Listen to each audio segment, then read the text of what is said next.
Hello, in today's video, I would like to talk about how to build our first machine learning model for the flood mapping competition.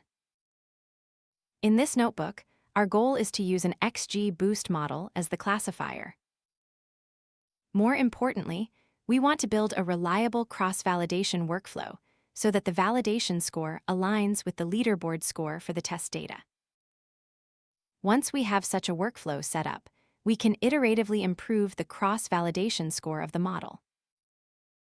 We expect the model to generalize well on test data and also get a good score on the leaderboard. Okay, let's get started.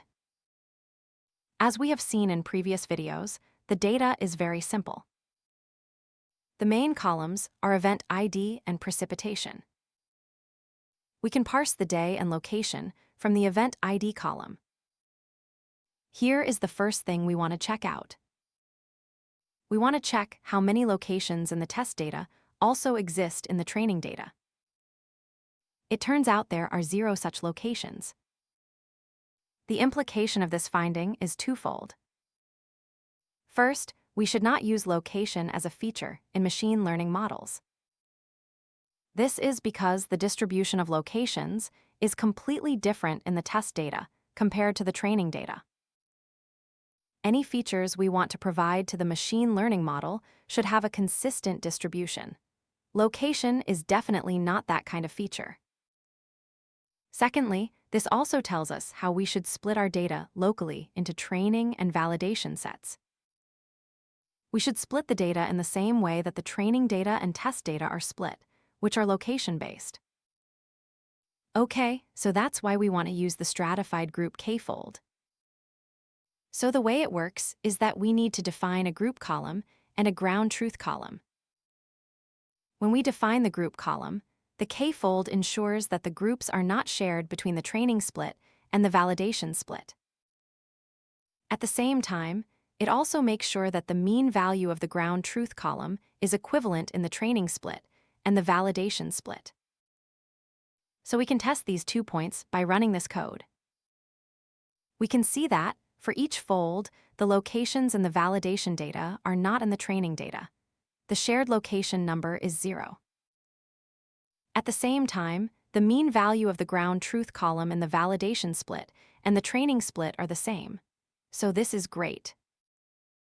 We can expect the training data and the validation data to have a similar distribution. Okay, so the model is super simple. I have a helper script called XGBoost helper. I use it in all kinds of tabular data computations. It's basically a slim wrapper around the default XGBoost API. Okay, so the hyperparameters here are arbitrary. The only thing I want to highlight is column sample by tree. We should set this value to 1 because we only have 2 features. We want the model to have access to all the features in each round. So basically, we have a for loop. We will iterate through the 4 folds in cross-validation. Within each fold, we are going to train a model. Use the model to predict our validation data and the test data. In the end, we are going to average the predictions for the test data over all the folds. This is a very, very commonly used technique in tabular data modeling. Cross-validation K-folds ensemble for test data. In the end, we save the predictions for test data and also the predictions for training data. So when we check the score, our final cross-validation score is 0.0039. The leaderboard score is very similar. This shows that our cross-validation strategy is correct. We can start improving the model iteratively. That's all. Thank you for watching. See you in the next video.